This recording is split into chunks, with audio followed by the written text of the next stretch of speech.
Yesterday, tech stocks, they sold off. It was like, oh man, I was at the New York Stock Exchange. It's a rotation out of tech. And now this morning, we're rotating right back into tech, and we're also getting some headlines. What does that tell you about investors in the tech trade? Was yesterday a response to valuations? Was it over concentration? I mean, what was yesterday and what's today? Why are we seeing such a quick bounce back? Well, I think a lot of the narrative right now is that capital expenditures. So what people were reacting to was bigger than expected capital expenditures, all this spending that's going. So NVIDIA is the recipient of all this spending. They're the big winner. And so the question is, will all this spending turn into real profits?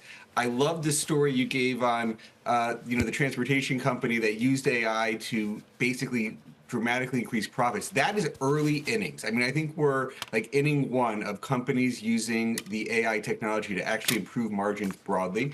And so I think that's sort of the next segment is how can companies benefit? And that's what the earnings streams will be going forward is this broader rotation will be driven by the use of AI to improve margins, improve earnings. It's funny you're pointing out a company you're talking about, C.H. Robinson, by the way. That's a company that says it's using what they call lean AI to reduce headcount and expand margins. But haven't we seen similar setups when it comes to the mega cap tech names, whether it be Microsoft, their margins expanded. We're seeing very similar setups with those companies. So why were investors so quick to jump off them yesterday? And other than the headline from NVIDIA and strong earnings, I don't think anything's meaningfully changed. Well, it was how much more Meta was spending. So they surprised on just the capital expenditures number, which is, again, buying more chips. Wait, so Jeremy, really quick. So that was what the sell-off was? You don't think it was the charge? Because Amazon boosted their capex, and actually, I believe the stock moved higher on the call when they gave the capex number.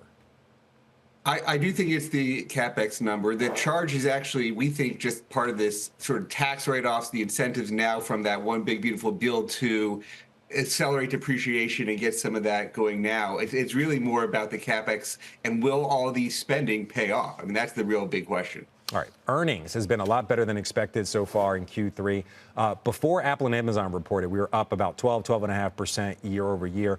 Do you expect this trend to continue, or are there some pockets in the rest of the earnings season? I mean, this is a big week this week, of course. But do you see any pockets in the rest of the earnings season that could change this, that could change investor sentiment? Because I think AI and also just the idea of strong earnings has been driving the market. If one of those things gets wobbly, I would think that could shake up this rally a bit. The trend we're seeing is that it's above average. Companies typically beat, the last 10 years, the median beat rate is around 72%. The data I had as of yesterday was 77% of companies beating earnings. So we're getting more than expected beats. So it's a very positive season when earnings are running at all-time highs like we are and expectations keep ramping up. That's a good backdrop for the markets. And you've got the Fed cutting rates.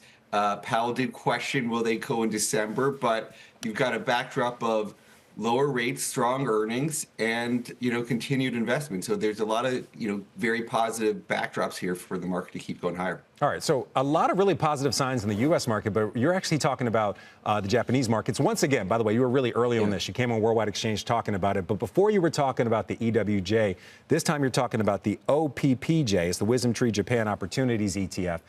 I do have to point out, though, over the last week, it's lower while the markets are higher, even after the trade deal. So why do you think that ETF's moving lower, and why is that a great trade going forward? Yeah, I mean, the S&P's up like 18% this year. OPPJ's up 25%.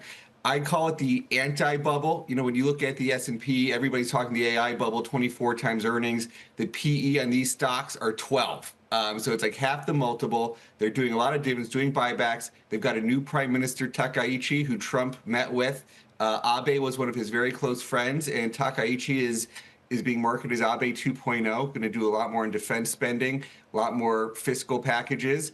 And so the backdrop sets up. The Nikkei's, got to these all-time highs and continues higher, but its valuations are so much lower than the U.S. with a very good corporate governance backdrop, too. So I still love Japan as one of our top ideas.